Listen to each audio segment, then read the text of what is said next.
Bienvenue, si vous nous rejoignez tout à l'heure, nous irons à Paris, à la rencontre de la communauté chinoise. Mais avant de prendre le chemin de la capitale, partons au Grand Air, où les jardiniers ont déjà commencé à s'affairer. Pour ces passionnés, les choses sérieuses ont déjà débuté. Certains préparent le concours du meilleur potager, d'autres inspectent leurs rosets, des propriétés qui ressemblent parfois davantage à des domaines. Et il est toujours étonnant de voir que ces amateurs y passent parfois l'équivalent d'un temps plein, à tel point que certains sont capables aujourd'hui de se mesurer aux plus grands professionnels. Mignonne, allons voir s'il est rose. C'est un reportage découverte de Lisa Richard et Florent Hayet.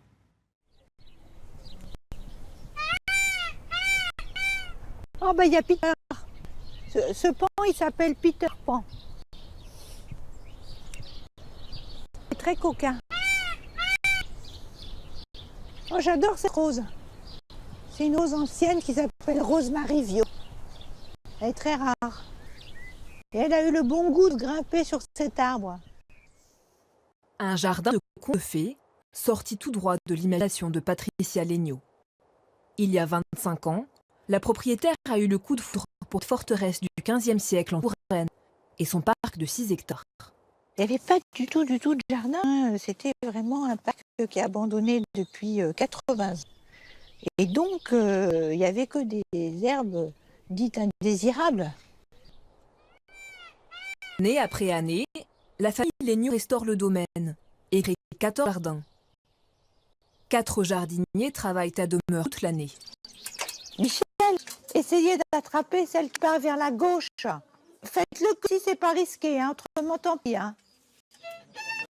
Le château du Rivaux accueille aujourd'hui la fête de la rose. Une collection impressionnante, 450 variétés, des plus anciennes aux plus parfaites. Oh là là, c'est bon. Oh ouais. La vie du jardin, c'est difficile.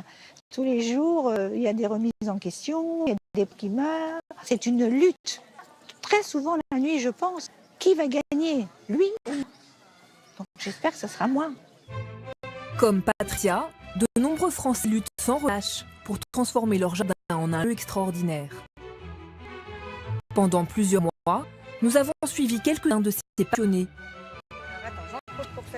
Eliane et son fille Gert participent au concours du plus beau potager de France. On appuie là. Puis qu'est-ce que tu lui dis à la tomate?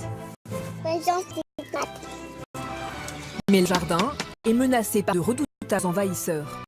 Bah, c'est du buis, une vraie cochonnerie qui bouffe tout. Et donc là, si vous faites, qu'est-ce qui se passe? Bah, j'ai plus de buis, on n'aura plus de buis. Des jardiniers explorateurs, tels Auguste, prêts à aller au bout du monde pour compléter sa collection d'herbes. Il faut éviter de tomber dans le trou, c'est tout. En plus, les fleuves, il a l'air assez costaud. Cette année, il espère dénicher une variété très rare, au Kirghizistan. Exactement, les voilà ici. L'érable qu'on cherchait. En Alsace, Christophe et sa famille sont lancés un pari. Produisent eux-mêmes tous leurs légumes. Novices en jardinage, ils ont investi dans une serre où les plantes poussent à la verticale, grâce à des poissons. Oui, ah oui, mets-le dedans. Tu mets doucement dedans, doucement. Voilà. Là, on débute, hein, on est vraiment dans les premiers instants de l'aquaponie. Enfin, Stéphane est un apprenti sorcier. Il crée des ris aux couleurs inédites. C'est l'aspect surprise l'aspect fleurs qui n'existe nulle part ailleurs. C'est ce qui me fait avancer. Cette année, il peut se mesurer à des professionnels lors du concours international des IS.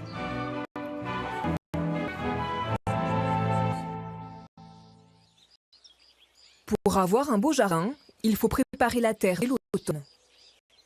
À Corré, dans le Loir-et-Cher, Brigitte Charlot se lance dans une tâche titanesque. Pliez les jambes, gardez l'eau droit. Oh la vache, c'est lourd. Attention, doudou. Aïe, tu piques. Oh là là, il me pique les fesses. La vache. Ça y est, bon, ça je l'ai. Alors là, toi mon petit. Pauvre Tignon, il a quasiment fait de radicelle. Tu m'étonnes qu'il était grand. Et donc ça, c'est des surgeons. Oh, pauvre petit pépère. Bon, allez. À l'automne, c'est la garde tranchée. Faire des trous pour enlever l'air des rosiers morts. Mettre de la terre neuve après. Et donc ça prend beaucoup de temps. Oh là là. Ah, c'est lourd là. 4 heures de travail, les jours de l'année. Rien de trop pour les roses de Brigitte. Ce matin-là, la jardinière attend un chargement très précieux. Bonjour Daniel. La belle terre de Beauce, la belle terre d'Ouche. Ça, c'est extraordinaire, comme extraordinaire. Ouais. Cette amie pépiniériste l'accompagne depuis ses débuts dans la rosée. Non, je vais m'en arranger. C'est bon, c'est bien. Waouh, super, le trou de ce matin est bouché. Aller dedans tous les jours, c'est vraiment la passion. C'est un boulot insensé. Oui, toujours. Puis c'est pas un investissement. Vous dépensez combien par an pour vous? 4 000 € dans la roseraie. Bah, en toute franchise, ce sont les restaurants où je ne vais jamais, les cinémas où je ne vais jamais, le coiffeur chez qui je ne vais jamais. C'est la liste de tout ce que je ne fais pas. Quitte à dépenser de l'argent, je préfère acheter un rosier qu'aller manger au restaurant. Ça reste. Et la beauté est toujours là. Cette professeure à la retraite connaissait rien au jardinage. Oh, ma belle. Il y a 8 ans, s'est lancée en plantant 800 rosiers sur un ancien terrain vague. Oh, la lumière qui est dans l'étal. J'adore. Aujourd'hui, c'est l'une des plus grandes collections de la région. Vous parlez à vos roses? Oui, je leur parle toujours. Je les complimente. J'aime bien regarder la lumière qui joue dans tes tables. Ça, c'est beau, c'est tellement beau. Je les appelle mes toutes belles d'amour. Quelquefois, je les dispute, poli. Oui, je leur parle tant. Pourquoi? Parce que ce sont des êtres vivants. Un rosier auquel on parle, je vois qu'il fleurit mieux. Oui, vrai. Il n'y a aucun doute là-dessus. Il n'y a pas de doute. Je continue de tailler. Je ne peux pas m'empêcher. Voilà. 3 fois par semaine, quand viennent les beaux jours, Brigitte ouvre sa roseraie au public. Ouch. Et donc celui-là, oui, plus adapté. C'est important les visites? C'est comme un ballet préparé des années à l'avance, en tout cas préparé pendant une année. Et puis si le rideau s'ouvre, le spectacle est magnifique, mais il n'y a pas un spectateur dans la salle, c'est vraiment un grand gâchis, quoi. Donc c'est un an de travail et quelques visiteurs. Oui. Voilà. Brigitte est une petite célébrité dans la région. Et hop. Même à l'automne, les visiteurs se pressent pour admirer son jardin. Bonjour. Bonjour madame. Bonjour madame. Bon, on va longer la haie de rose, là, vous voyez encore. Ça, c'est un rose très ancien, vous voyez. Ouais, ça rend bien. Alors bien sûr, il reste plus grand-chose, hein, vous voyez. Si, j'attire votre attention sur celle-là. Regardez ces couleurs absolument extraordinaires. René Descartes. Regardez comme elle est belle. Allez-y, madame. Un grand parfum de chez Meillan, c'est mais il n'est vraiment un cœur. Hein. Vous savez? Là, c'est un beau parfum. Très beau parfum. Alors, vous voyez, juste, regardez cette rose. On dirait une fraise des bois. Fraise des bois, oui. Vous voyez ce que je veux dire? Eh bien, le rosier s'appelle vraiment fraise des bois. Oui, il a été découvert dans un jardin abandonné aux Pays-Bas, en Hollande. Et alors, je peux vous dire, c'est un rosier très puissant. Hein. Très puissant. C'est un phénomène. Hein. L'ancienne prof ne peut s'empêcher de faire un petit tour de taille. Vous voyez ici, il y a un œil, c'est un endroit où il y avait des feuilles. Vous voyez ici. L'année prochaine, je vais monter là verticalement. Je coupe là. Et la prochaine branche va monter tout droit ici. Tout droit. On ressent vraiment la passion de Brigitte, c'est admirative. Elle est toute seule. Oui. Déjà, et puis, Toute seule. Faire ce boulot-là, c'est énorme. Si vous voulez, j'ai eu la chance, quand je me suis lancée dans ce jardin, de n'avoir jamais jardiné de ma vie. J'ai passé la vie en HLM, donc je n'avais jamais jardiné ni mis les dents dans la terre. Je ne connaissais rien à rien. Je ne savais même pas reconnaître du chien. Donc j'ai commencé par planter que rosier. Ça a commencé par 20, 30, 40. L'année d'après, je me suis dit, allez, tu mets tes économies.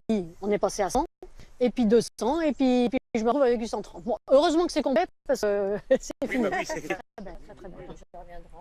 Ah, bah, il faut revenir. Hein, il faut revenir. Regardez, celle-là aussi. Si Brigitte estime avoir terminé sa collection, d'autres sont prêts à traverser la planète pour compléter la leur. À Brac, près de Toulouse, Augustin Coelho n'aime pas faire les choses comme tout le monde. Cette Cet ingénieur espagnol a transformé son jardin en une jungle luxuriante d'érables. Je compte le nombre de pas que j'ai fait par jour. Et en moyenne, j'ai fait 12 000 pas par jour, rien qu'en travaillant dans le jardin. Augustin est toujours à la recherche de nouveaux spécimens. Son dernier trésor, il l'a trouvé dans la montagne Honshu, au Japon. Maintenant, j'ai la collection complète des érables japonais. Il y a des gens qui me disent que je suis fou, parce que tout ça, c'est pas le Japon. Et le climat plus, c'est un climat qui ne convient pas des plantes japonaises. Mais j'adore, je suis scientifique de formation et j'adore tout ce qui est difficile. Et plus il est difficile, la tâche, plus ça m'attire. En 20 ans, Augustin fait pousser chez lui des milliers d'érables. Il possède aujourd'hui la plus grande collection d'Europe. Lui seul sait les reconnaître dans cette jungle.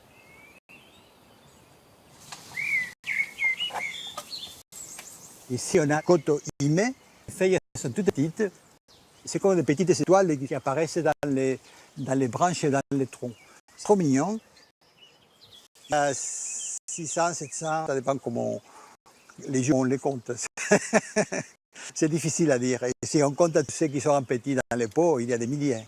Autour de sa maison, la transformation a été spectaculaire. Une passion dévorante qui agace gentiment son épouse Sylvie. Et Augustin qui fait le chemin, 89. Il y a 26 ans. 26 ans. Il n'y avait rien. Et vous, là, c'est le portail d'entrée, c'est la piscine. Donc tout ça ici, aujourd'hui, c'est planté.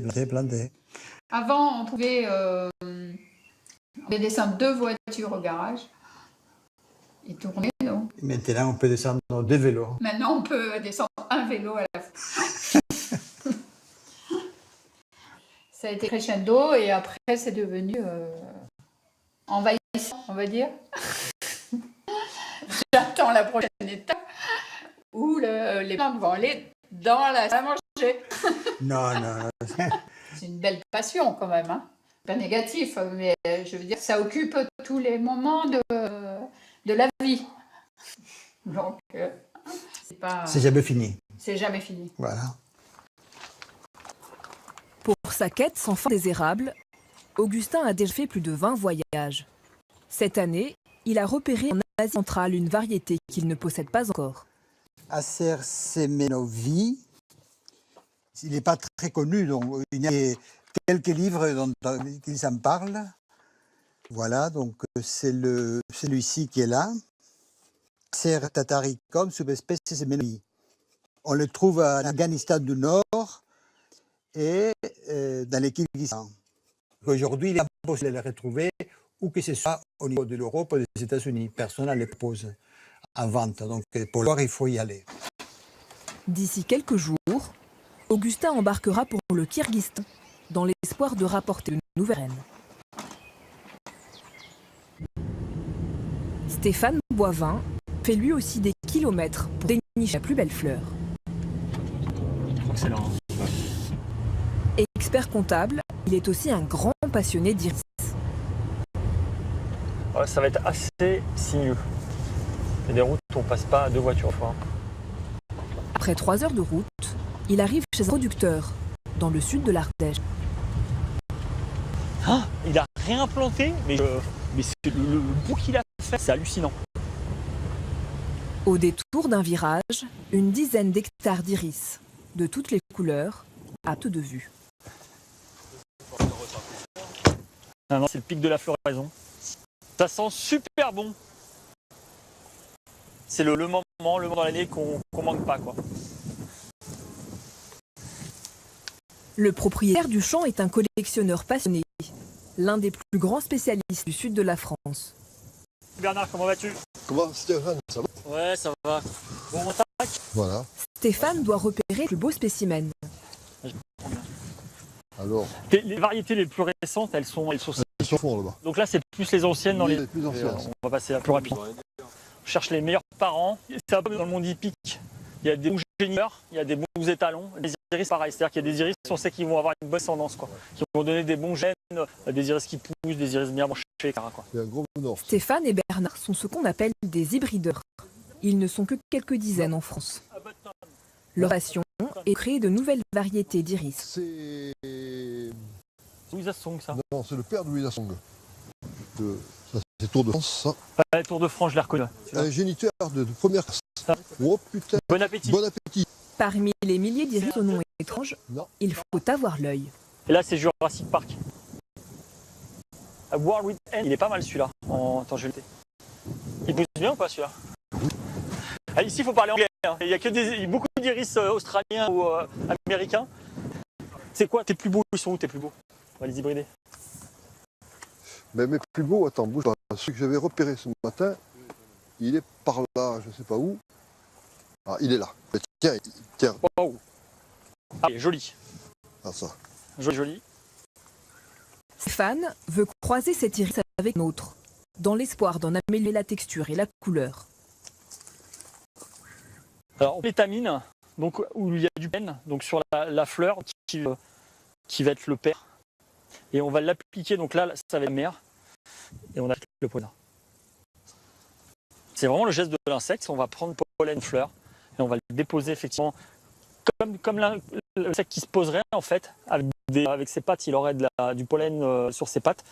Et donc il féconderait sans le savoir une autre fleur, quoi. Ça, vous le verrez quand? Si ça prend, parce qu'il faut Si ça prend. 2021, 2022 par là, quoi, ce genre de choses, quoi. Voilà. Donc il faut quand même du temps, quoi. Mais il y a un côté aussi apprentissage. Oui, Un petit peu. un petit peu. Ouais. Mais bon, voilà. La sorcellerie n'est pas méchante. Voilà. Pour le prochain concours international, Stéphane va aussi présenter un iris inédit. Résultat, plus de 6 années de travail. C'est par passion et fierté aussi que de nos jardiniers aiment concourir. À Fondette, en Indre-et-Loire, Hélène Lebré a attendu tout l'air pour ce jour-ci. Bien au chaud sous leur serre flambant neuf, ces légumes peuvent enfin sortir au grand jour. Il faut que d'ici le mai, tout soit planté. On a un mois maxi pour tout faire. Bonjour le chat. Hélène a déjà porté de nombreux prix pour ses fleurs. Mais cette année, ce sont ses légumes qu'elle veut mettre à l'honneur, en participant au prestigieux concours du plus beau potager de France. Elle a imaginé pour ses légumes un décor jardin à la française, entouré de buis. Au départ, en fait, pour moi, un légume, c'est une fleur. Et j'ai découvert que, en fait, c'était plus difficile que des fleurs, parce que les fleurs, elles doivent se contenter d'être belles, alors que les légumes, ils doivent être beaux et bons. Et c'est pas gagné.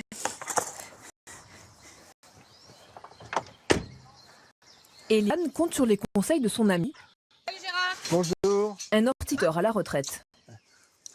Ça va, donc je t'amène au travail. C'est quoi ça, Gérard? Ça, c'est une variété de laitue. C'est la kiss. Allez, on va les mouiller. Je fais des fleurs, mais c'est trop tard. Pourquoi Faut c'est trop tard? mouiller avant. Là, ça va faire de la boue, c'est pas un problème. Tiens. Hop. C'est mon maître jardinier, c'est comme ça que s'appelle. Et c'est très vrai. J'ai appris plein de choses avec lui.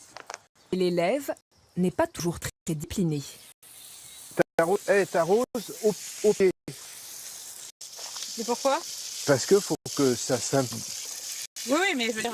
Il faut que la terre soit collée à la... Ouais, pour les racines. Donc, à l'arrosoir, c'est nettement mieux. Oui, mais bon, je sais. Ah oui, c'est pour ça que... que ça répète. On est d'accord. Ça, c'est pour ça que j'aime bien. Pour le rentage, chaque jardinier a sa technique et sa philosophie. Donc, pour les plus gros, ouais. Oui, je sais, mais j'aime pas laisser les petits faibles de côté. Elle donnera rien. Mais t'en sais rien. Mais je te le dis, elle donnera rien par rapport aux autres. Et qu'est-ce que tu fais des pauvres petites chétives? Ben, on les jette. Eh ben voilà. Là, c'est notre grand désaccord. Moi, je peux pas faire ça. Je soutiens les faibles. Moi, il n'y a que les gros qui comptent. Pour remporter les faveurs du jury, il faut proposer un grand nombre de variétés, des légumes qui sortent de l'ordinaire. Pour faire des découvertes originales, Eliane fait son marché au château de la Bourdésière. Le Conservatoire national de la tomate y propose des centaines de variétés anciennes et très rares. Alors, on va entrer dans cette serre-là, où il reste encore des plants. C'est la au trésor. Exactement. Les derniers petits trésors de l'année. Là, il y en a une, je ne sais pas si vous la connaissez, Banana Legs. C'est comme une petite banane et je l'ai surtout sélectionnée parce qu'elle est originale. Et il y a des gens qui viennent chaque année pour me demander cette variété-là. Vraiment, on la trouve nulle part. C'est rigolo. J'en prends une. Eh ben, très bien. Tenez, je vous donne ça. Dans la deuxième serre, des tomates encore plus précieuses, C'est du basilic. parfois vieilles de 300 ans. Là, par exemple, j'en ai une avec un feuillage très très découpé. Ah Blade. Donc ça, on dirait même pas de la tomate, hein. Quand on regarde de près. Oui, sympa. Il est super votre plan. Vous en avez pas en trop? Cette année, j'en ai pas en trop, mais éventuellement l'année prochaine, si vous me le demandez assez tôt, je vous en garderai un. Ok. Vous pensez faire mouche au prix du riz avec ce que vous avez là dans votre panier? Je ne sais pas, puisqu'on m'a demandé d'avoir un maximum de variétés différentes, donc je pense que c'est ce que j'ai essayé de faire. Mais ce matin, Eliane a un autre souci en tête, bien plus important. À quelques semaines du concours, une menace plane sur son potager. Ah ouais, elles sont vraiment passées par là. Et en voilà une chrysalide qui est installée. Une vraie cochonnerie qui bouge. Dans un instant, Eliane et son mari vont devoir prendre une mesure radicale. Il y a 2 spirales. Et un papillon inconnu.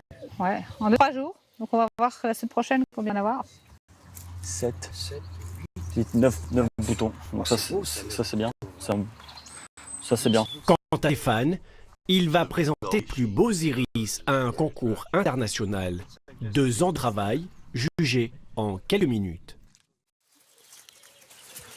Tous les jours, avec son mari Gert, Eliane part à la chasse. Oui, Daphné, qu'est-ce que tu veux? Non, on n'a pas le temps. Attends, j'en ai une. Non, je sais pas, attends. Ah, là, il y a plein d'excréments, là. Regarde. Là, il y a dû en passer.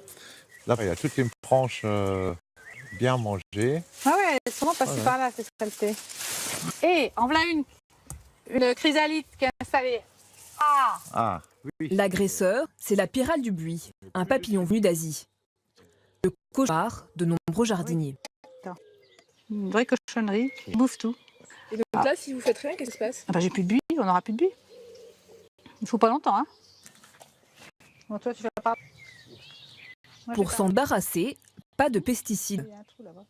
Eliane et Gert épluchent leurs arbustes, un par un. Si au mois de juillet, le jury arrive et puis qu'il n'y a plus de buis, c'est bizarre. Non mais ils n'y arriveront pas. On est là. Le couple a une autre arme pour gagner cette guerre. Un piège à phéromones pour coincer les papillons.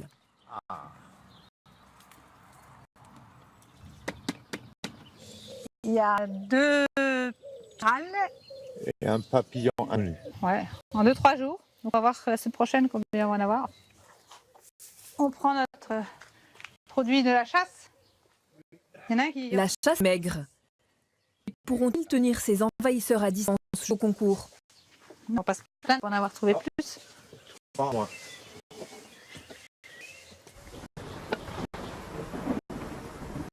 Pour faire face aux caprices de la météo, aux insectes et aux maladies ravages des cultures, certains jardiniers choisissent des alternatives originales. En Alsace, Christophe Higelin attend ce matin un colis un peu particulier. Ça va bien? Bien trouvé? Dans ses carrons se trouve son nouveau potager. Voilà.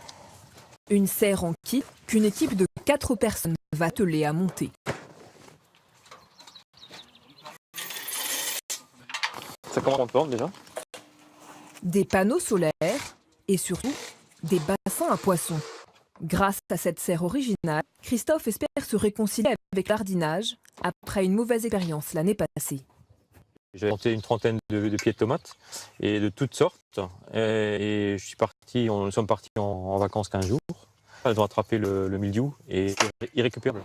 À la serre, ça devrait nous porter des solutions. Christophe rêve de produire suffisamment de légumes pour nourrir sa famille. Allez, ça va? Ouais. Allez la voir. Vas-y, attends. Ah ouais. C'est quand même une petite maison. T'imagines à l'eau les poissons. C'est parti. Il y a plus qu'à choisir les poissons. Je peux me laisser conseiller. C'est eux les spécialistes. Les poissons permettent de faire pousser les végétaux dans ces tours plastiques. C'est la technique de l'aquaponie. La fille est totalement novice en la matière. Vers l'extérieur. Là, il y aura les plantes dessus, Antoine. Ouais. Et l'eau va tomber. En fait, on va le mettre au-dessus de l'eau, non? Voilà, ça l'eau va descendre. Ouais. L'aquaponie, c'est exactement ce qui se passe dans la terre, sauf que c'est les déjections des poissons directement dans l'eau qui vont être converties par les bactéries en minéraux assimilables par les plantes. Et du coup, on n'arrose pas parce que c'est arrosé en permanence, les racines sont irriguées tout le temps. On ne désherbe pas parce qu'on n'a pas d'autre chose que ce qu'on a fait. Et on n'a pas besoin de chasser les glaces. Et en plus, c'est facile, voilà, c'est pas lourd. Hein. Et si vous faites une soirée pizza, il y en a une qui va chercher la tour de basilic, qui va chercher la tour de tomate. Ah oui, on les décroche. Vous amenez à table, vous le mettez directement sur plat. Là, on ne peut pas faire frais, là. Hein. J'ai hâte de tester. Ouais. 2 fois plus de rendement, avec très peu d'entretien, Christophe est conquis. Mais arrivera-t-il à maîtriser les aspects techniques de son nouveau potager? Prochaine étape, l'installation des poissons dans leur nouvelle maison. Oh ouais, classe, c'est joli. C'est chou. Le jardinage est sans une histoire de famille. Stéphane a attrapé le virus des iris, son père, Michel, qui l'aide depuis ses débuts. Tous les soirs, pendant la période de floraison, il sélectionne les meilleurs plants hybridés. Stéphane a un objectif, gagner le prochain concours international avec ses plus beaux iris. Là, ce croisement, il est vraiment décevant parce qu'en fait, il y a des très beaux parents avec un pédigré. On a une superbe fleur comme là. Ouais, mais regarde, ça manque de boutons et les coloris sont pas. C'est pas ce que j'aime, quoi. C'est trop fade. On va avoir à l'esprit qu'à peu près sur 1000 créations, on a dans les standards actuels peut-être 3-4 super iris, quoi. Donc une sélection qui est assez, qui est très pointilleuse. Voilà, il faut à la fois une belle fleur et une plante. C'est ce qu'on recherche, quoi. Cette année, Stéphane présente au concours une fleur pour lui très spéciale. C'est MB. Alors MB A-I-M-E, plus loin B-A-Y à la porte. En fait, ça s'écrit comme ça, mais ça se prononce MB. Et MB, donc ce sont les initiales de papa qui s'appelle Michel Boivin, quoi. Donc je voulais lui rendre hommage. Donc là, j'aime bien, il y a de belles couleurs, il y a une belle substance, j'aime beaucoup. Michel, qu'est-ce que vous pensez de votre iris là? Bah moi je le trouve très beau. Hein. J'espère qu'il aura un prix jeudi prochain. Enfin, on ne compte pas quand même. Hein. Si, pourquoi pas, tout est possible. Dans moins d'une semaine, Stéphane saura si son iris obtient un prix. Ouais, tiens, regarde.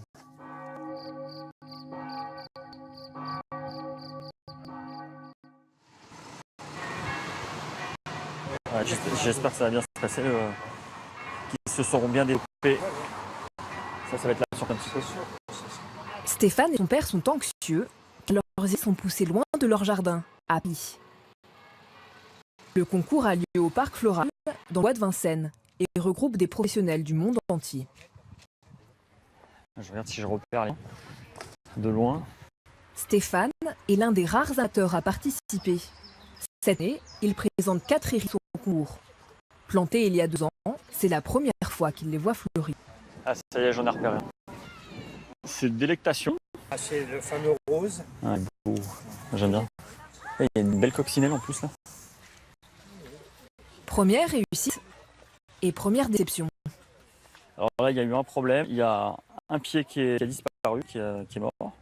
Et il a fleuri l'année dernière et il n'a pas fleuri cette année. C'est bizarre. Et enfin, La découverte de l'iris dans lequel il place tous ses espoirs, MB. Qui n'est pas trop mal en fleurs. Et là, ça fait 1, 2, 3, 4, 5, 6, 7, 8, 9 boutons. Donc ça c'est bien. Ça c'est bien. Le jury, des professionnels américains, français et ukrainiens, note chaque fleur sur une dizaine de critères. Forme, couleur, odeur.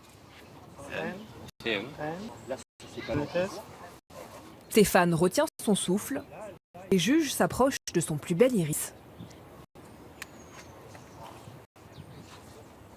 J'aime beaucoup le côté velouté du Ptalis. C'est un bel iris. Moi, je baisserai la note, car il y a des taches jaunes sur la plante. Je vous suggère plutôt de mettre 7. 6 années de travail, jugé en quelques minutes. Pour son père, Stéphane espère cette année atteindre le podium. Si je peux m'améliorer, oui, ça serait bien, quoi. Ça serait bien. Avoir un meilleur classement qu'il y a 2 ans, 4e, bah ouais, ça serait bien. Plus que 10 iris avant le verdict.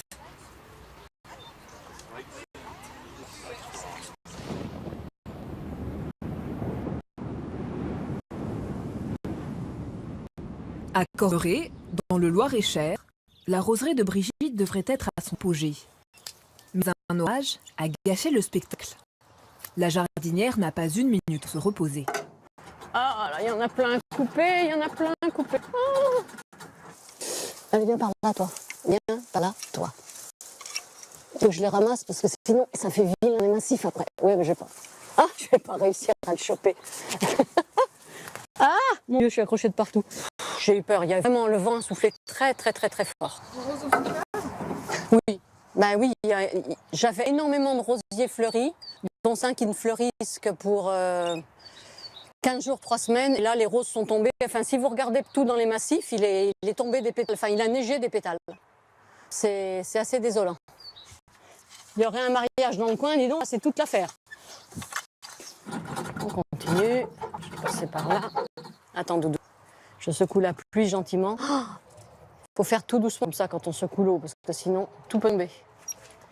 Oh oh, il y en a une qui a besoin d'être coupée. Allez, hop, et voilà. Le problème, c'est que dès que je tourne le dos, je crois avoir fini dans un coin, je tourne le dos et il y en a autant ailleurs. Je veux dire, les roses fanent plus vite que je peux les tailler. Une fois n'est pas coutume, Brigitte quitte ses roses pour quelques heures.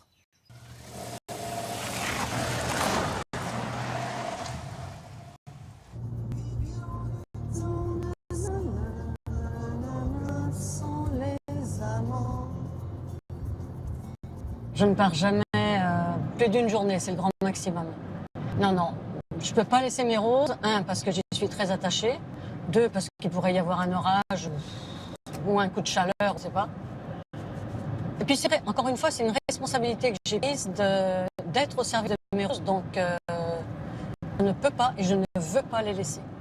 Si elle se fait un peu violente, c'est pour la bonne cause. Pour la première fois, Brigitte a créé une roseraie hors de chez elle. Oh, les grands arbres, c'est magnifique. Le champ de décor est de taille. Waouh! Waouh, waouh, waouh, waouh!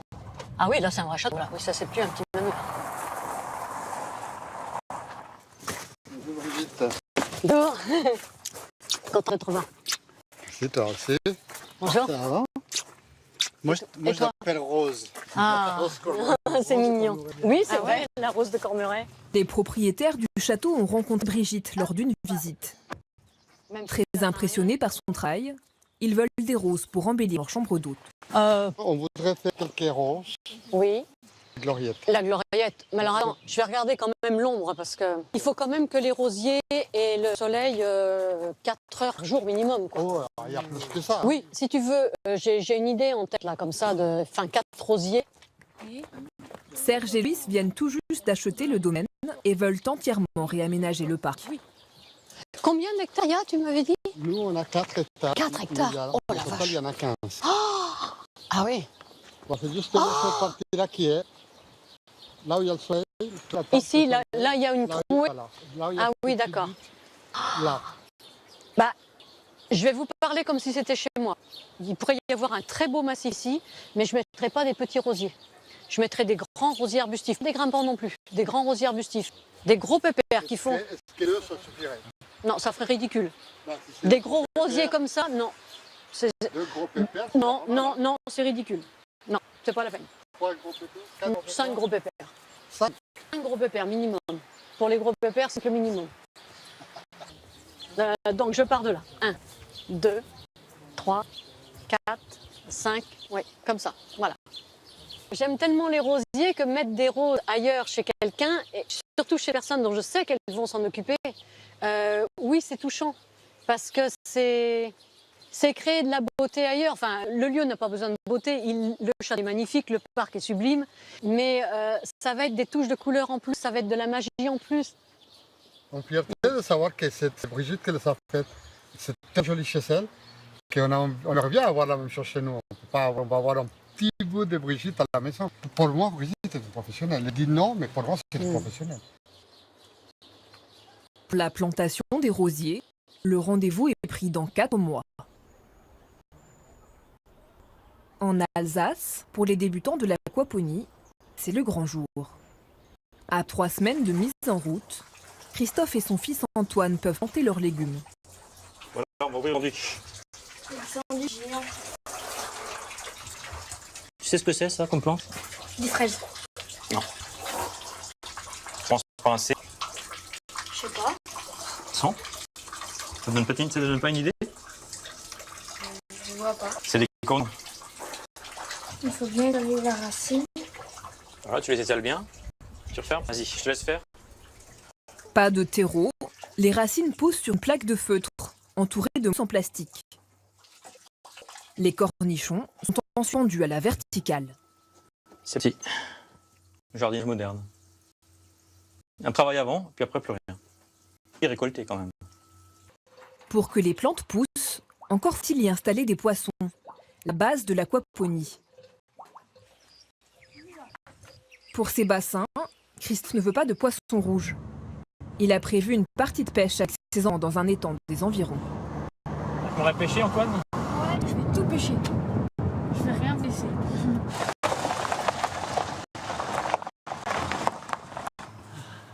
Bonjour, monsieur Glaser. Monsieur, Vegetz. Ça mourra pourtant? ça mord toujours. Toujours. Chez moi, ça mord toujours. Nickel. Bon, on va essayer. Oui. Mais la pêche annonce plus compliquée que prévu. Non, Non. Non, on dit, des trucs comme ça n'arrive qu'aux pêcheurs du dimanche. C'est le coup classique. Voilà, c'est un métier. Hein. Oui, c'est j'en ai plus de fois. Attends. Deuxième tentative. Vas-y. Voilà. T'as vu, t'as besoin de lancer loin. Tant que ça ne bouge pas, tu tires pas dessus. Les poissons font attendre. Y'a rien? Non? Non. Pas mal. Tu pas, hein? C'est plus facile d'acheter. Hein. Après 20 minutes de pêche, un gardon mord enfin à l'hameçon. Voilà. C'est parti. Vous voyez comme ça bouge? Ouais. C'est bien. Oh, je sais. Ça se mange comment, monsieur le gardon? Mettez dans de l'allure, assaisonné avec un pognon. Hop. Grillade. C'est le meilleur. Bon. Comme dit, moi, j'en mange pas alors. Christophe et ses enfants ont finalement attrapé une quarantaine de poissons. Voilà. Et hop. Bon, allez. Merci en tout cas. 1 heure plus tard, c'est le moment de les installer dans leur nouvelle maison. On laisse ça? Ouais. Ah, qu'est-ce qu'on va découvrir là? Oh mon Dieu. Ah oui. D'accord. Je pense qu'ils sont... Ils sont morts? Ouais, je pense qu'ils ont un problème d'oxygène. Mais ils sont tous morts, attends. Ouais. J'ai bien peur. Hein. Tu bouges encore, tu vois. Le petit là, il bouge encore. Vite, faut le mettre dedans. Oh oui, on a au moins. On a un peu tardé à les mettre dans le bac. Toi. J'essaie de le faire respirer. Tu fais des bouche à bouche? Ouais. On va les laisser un certain temps, peut-être certains vont repartir et puis on complétera bien sûr avec d'autres. C'est pas ça qui va nous arrêter. Christophe garde le sourire, mais il lui faudra rapidement pêcher d'autres poissons.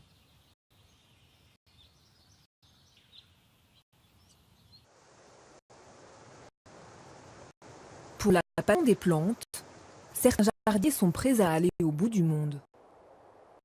À plus de 6000 km de l'Alsace, la vallée de Tchankémine, au Kirghizistan. Le nouveau terrain de chasse d'Augustin, le collectionneur d'érables. Il a rejoint un groupe de touristes étrangers passionnés de botanique, comme lui. Ils vont arpenter les routes et montagnes du pays pour en découvrir la flore. Dès la première nuit, Augustin dort chez des fermiers kirghizes.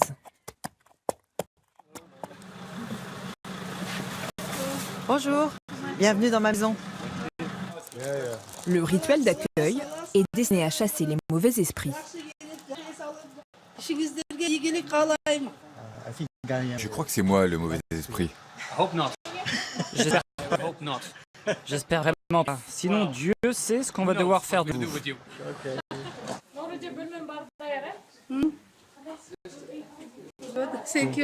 Le groupe attaque la première randonnée botanique. Habituellement, Augustin voyage seul. Dans cette zone reculée, il a préféré ce tour organisé par un botaniste spécialiste de flore locale. Ici, vous avez une plante très toxique, la jusquiame. On l'utilisait autrefois comme médicament contre les rhumatismes. Seul croît votre rythme cardiaque, il faut faire attention au dosage. Sinon, boum, vous êtes mort. La fleur est vraiment magnifique. Les feuilles sont un peu collantes mais très toxiques. Alors surtout, ne vous levez pas les doigts. Au sein du groupe, des jardiniers professionnels ou des amateurs passionnés qu'Augustin. Ça, c'est une achillée très rare. On en trouve très peu. Pendant 2 heures, découverte des plantes de leur milieu d'origine et cueillette quelques souvenirs. Je vais en arracher quelques-unes. Ça fera une jolie plante dans mon jardin. Mais vous avez le droit d'en rapporter? Officiellement, non. Mais je vais essayer.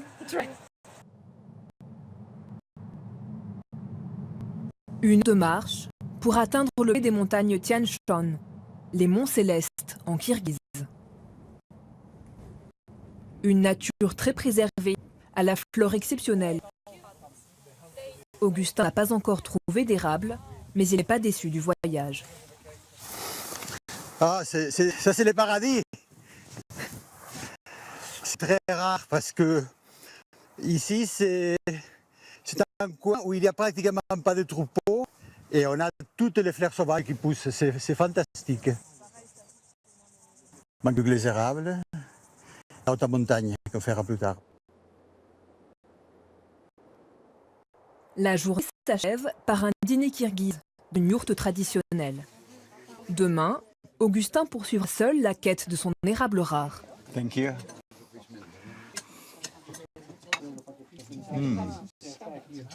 L'arbre est difficile à dénicher. Brian, le botaniste, l'aide au repérage de son expédition. Il a aperçu que spécimen dans une autre vallée d'environ. Là, nous sommes dans le village de Karol Dibou. Il faut retourner un peu en arrière, longer la rivière de Tchankémine, cette rivière qui traverse la vallée. Au bout d'un moment, tu arriveras à une gorge très étroite, mais vraiment très étroite. Et ici, tu devrais pouvoir trouver tes érables. Ah, ça lui aurait été possible de savoir qu'il y en a ici. Le Kyrgyzstan, c'est énorme. Et si je viens tout seul sans savoir, je serais venu par ici, par là, et je n'aurais jamais trouvé. Ce soir, Augustin ne dort pas sous une yourte, mais belle étoile. C'est une hamac de voyage, donc c'est très facile à installer. Après, je mets comme ça ici. Hop. Et j'ai mon petit bonnet pour la nuit. Et voilà.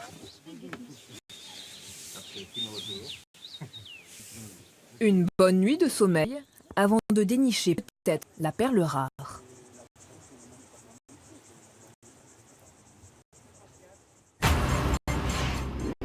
Dans un instant, Eliane et Kurt vont savoir si leur potager est le plus beau de France ou pas. Globalement, on est sur un bon dossier, mais ça reste un concours.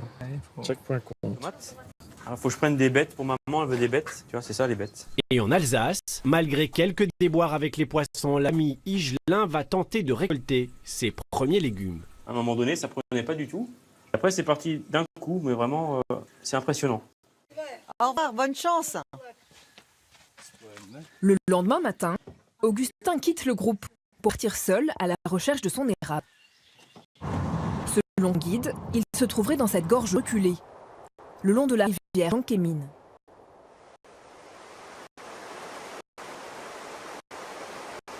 Après une demi-heure de route, On y va. Augustin pense avoir repéré un premier spécimen. Ah non. Non, c'est pas celui-ci. Non, non, c'est pas ça. De loin, de la voiture, les petites feuilles rouges, on aurait pu dire les petits fruits rouges de l'érable. C'est pour ça que je suis arrêté, mais non, c'est pas du tout, c'est une autre plante. Je pense que c'est un fruit sauvage. Ici, non, bon, je vais faire un saut là-bas pour voir si au bord de fèves il y en a qui poussent. Pas encore d'érable, mais de drôles de surprises sur le chemin. Regardez, c'est de belles feuilles. Le cannabis sativa, voilà. Du chanvre au cannabis. C'est vraiment inattendu. Je ne savais pas effectivement que c'était aussi abondante et si, qui poussait un peu partout ici.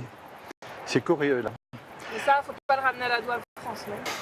Je pense pas que ce soit légal d'explorer, c'est sûr. Ni de graines, ni. De toute façon, il est un érable. Finalement, après 1h30 de marche, Non, par ici, je ne vois pas. Par ici, je ne vois pas. Donc ils sont plus en deuxième. On peut être par là. Je vais voir. Ils ne sont pas tout à fait près du fleuve parce que je pense qu'ils ne doivent pas supporter de se faire inonder de temps en temps. Donc, il faut s'éloigner un tout petit peu du fleuve. Les endroits qui ne sont pas inondés, souvent, et à mon avis, là, on va en trouver. Et je crois que je ne vois un là-bas.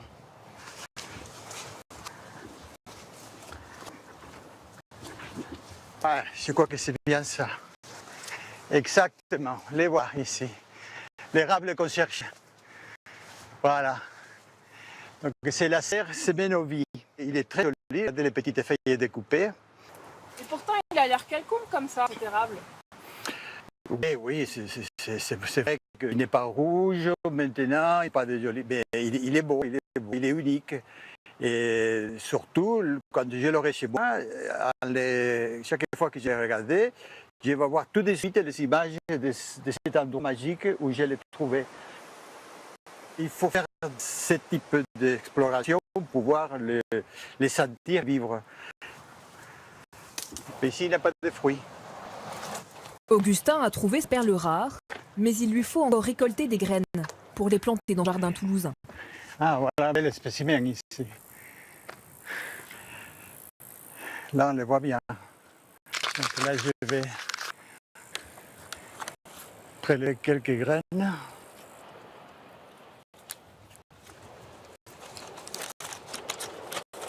Voilà. Mais c'est pas un peu fou de venir jusqu'ici chercher des érables? Ben oui, pour des gens, c'est très fou, bien, je comprends bien. Comme pour moi, c'est fou d'économiser de l'argent pour s'acheter une Mercedes. Pour moi, c'est très fou pareil. Chacun ses folies. Chacun ses folies. Avant de repartir avec ses précieuses graines, dernière étape chez des éleveurs qui risent. La passion des érables se combine à celle de la découverte.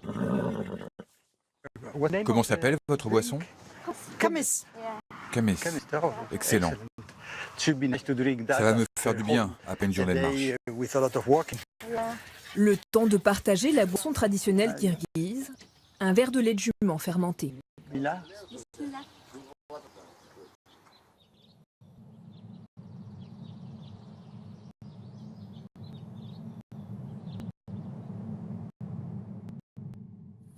Bon, on fait un verre petit tour. Chercher quelques limaces, oui. Ouais. En France, d'autres jardiniers espèrent bientôt récolter les fruits de leurs efforts. À la veille du concours du plus beau potager, Eliane et Gert surveillent le jardin jusqu'au dernier moment. Je cherche des toutes petites limaces, grandes comme ça. J'en ai, la semaine dernière, j'ai récolté dans ce massif une centaine. Là, j'en ai qui sont complètement bouffées, là.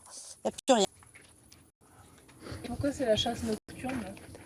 Bah, parce qu'elles attendent soit l'arrosage, qu'on a fait tout à l'heure, on a arrosé, et la fraîcheur. On peut aller voir les pyrales, si on a des pyrales. Là, on les verrait, il n'y en a pas, là. C'est la boule qu'on le voit bien.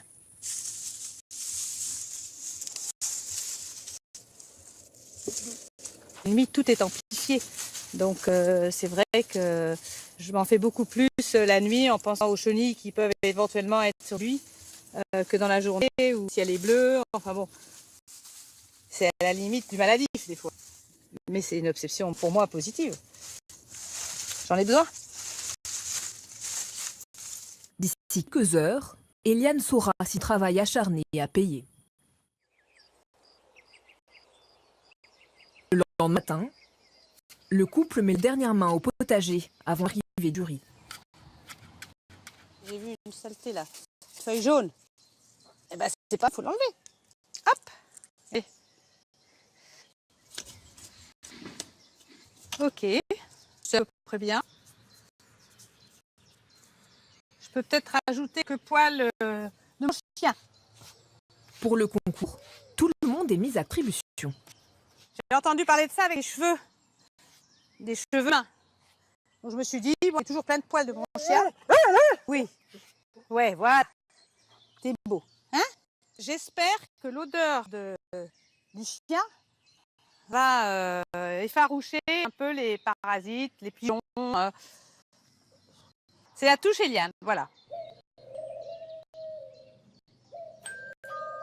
Bonjour.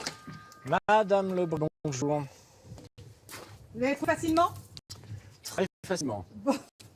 Les juges sont des experts membres de la Société nationale d'horticulture. Jean Muller, Enchantée, Eliane Lay. de la SNHF. Michel Java, du jury Bonjour. SNHF. Bonjour. Donc voilà la partie potager. Très bien. Le président du jury remarque immédiatement le répulsif atypique. Pourquoi toutes ces petites choses, ça sert à quoi là, ce que vous avez mis? Voilà, alors ça c'est les poils de mon chien. Et on dirait que j'ai beaucoup moins de parasites depuis que j'ai mis les poils là-dessus. Vous aviez déjà vu ça? Les poils, des poils, non. Non. Ah, ça fait aussi l'intérêt de visiter comme ça beaucoup de potagers. On découvre des choses extraordinaires à la fois. Dès qu'ils marchent pas.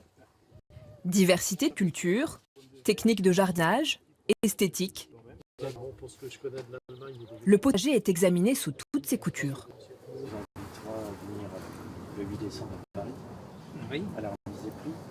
On sent une asphyxie du sol. D'ailleurs, on prend quelques mottes, il y a un petit peu de mousse qui vient dessus. Donc un excès d'eau. Peut-être pas du tout de paillage. Non, je sais. J'en ai fait un moment et puis j'ai arrêté. Je vous dis ça en particulier parce que je me demande si ce ne serait pas une réponse partielle à votre sol. À l'amélioration. À l'amélioration de la structure. Sur l'entretien de la terre, commence mal. Mais très vite, la jardinière va marquer des points. Vous voulez aller par là-bas? Oui, on va aller voir juste un coup d'œil sur les tomates. Je crois qu'on aura... Les feuilles sont belles, elles ne sont pas tellement roulées. Elles sont bien vertes pour l'instant, il n'y a pas de feuilles jaunes. Ben là, c'est bien. Les experts sont surtout impressionnés par ces haies de buis, parfaitement indemnes de toute attaque de pirates. Ben, il y a combien de mètres de buis? Il y a 92 mètres quand on l'a carré. fait, quand on l'a dessiné. C'est pas Là, mal, déjà. il doit être à peu près 70 mètres. Je trouve que pour un jardinier amateur, c'est déjà pas mal de voir 90 mètres de buis, quoi.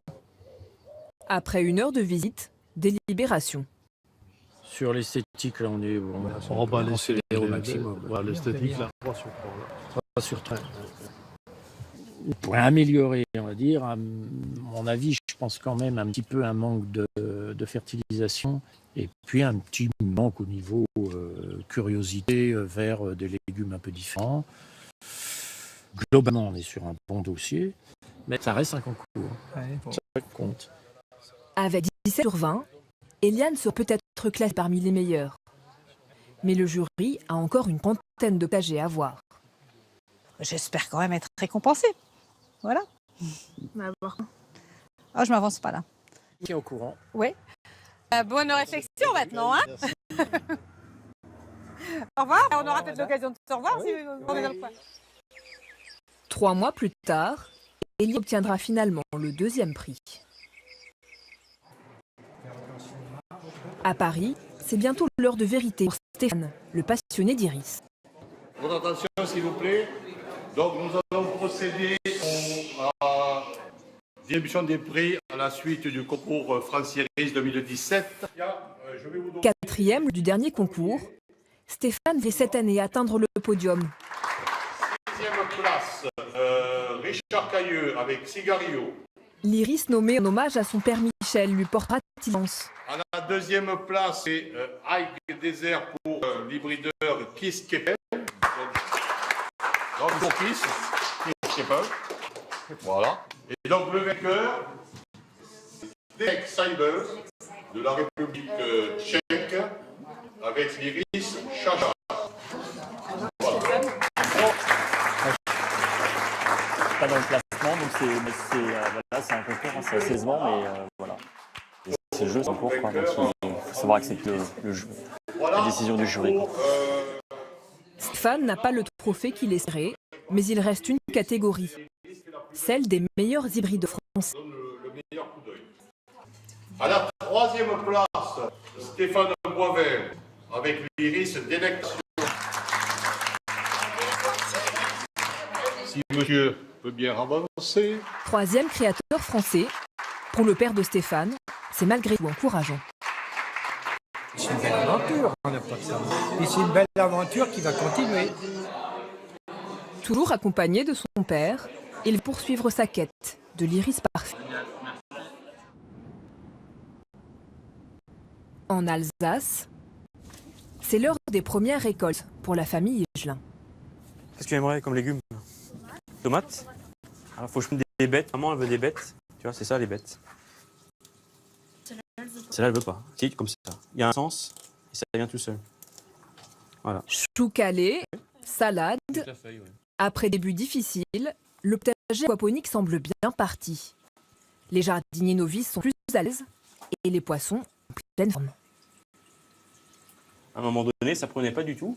Et après, c'est parti d'un coup, mais vraiment, c'est impressionnant. On a presque trop de salade, on a presque trop de bêtes, de tomates.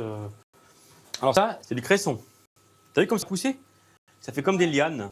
Et ça, on va mettre dans la salade. Goûte-le comme ça, pour voir un peu. C'est pas si bon. Mais bon. C'est pas très sucré. Hein. Non. Ah non, j'aime pas. Fais gaffe que le lapin ne mange pas tout. Hein. Il est beau. Là, il y a tomate. C'est la blanche. Voilà. Des légumes, 6 mois de l'année, sans pesticides. Avec ce nouveau potager, la famille se rend beaucoup moins au supermarché. On a toute la base pour accompagner une viande, hein, finalement. On est devenu presque autonome. On n'a pas tout, mais on a beaucoup. On va être chargé quand même, hein, mine de rien. T'imagines tout ce qu'on ramène là?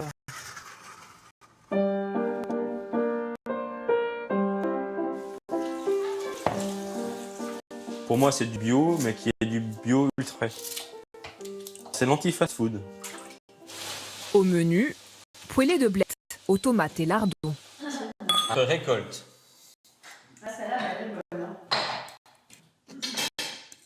Certains récoltent, d'autres sèment et plantent. Le château du logis a eu son premier rosier, apporté Brigitte, l'amoureuse des roses. Viens mon doudou, mon beau petit doudou. Bon, ben, on va le mettre là. Je suis contente, c'est un nouveau doudou qui va apporter de l'eau au château. aurait été incapable de choisir les roses et de trouver la façon de les planter. Ça, Brigitte, on a appris. Et donc, ça a plus de valeur en fait. C'est notre bébé et puis on va les voir grandir. Et à chaque fois qu'on les regarde, on se dit waouh, c'est nous qui avons planté ça dès le départ. Une plantation aux allures de Batman. Je vais faire quelque chose que je fais avec mes et j'ai aucune honte. Hein. Bienvenue mon doux, allez. Bienvenue. Allez, vas-y. D'ici quelques années, le jardin du château aura un tout autre visage.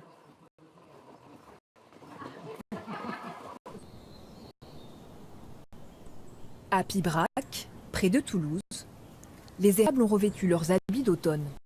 L'un des plus beaux moments de l'année pour Augustin. C'est plus que spectaculaire, c'est magique. Là, on dirait des taches de sang sur la feuille verte. Le spectacle, c'est les couleurs, les changements de couleurs, et puis l'embrassement, et ensuite, à la fin, quand toutes les feuilles tombent, les sols se couvrent d'un tapis de rouge, jaune, qui est aussi très très beau. Le jardinier explorateur s'apprête à semer les trésors qu'il a raptés du Kyrgyzstan. Pas trop difficile, il faut les placer en surface. Dans la nature, les graines tombent au sol, donc il n'y a personne là pour l'intérêt. C'est les bébés kirghizes qui a ma collection botanique d'érables. À mon avis, au printemps prochain, on va avoir donc un petit trou comme ça, pareil. Avant de planter dans sa forêt, les érables kirghizes seront 4 ans dans cette pépinière, sous haute protection. Augustin rêve déjà de sa future expédition au Mexique, à la rencontre d'un érable récemment découvert.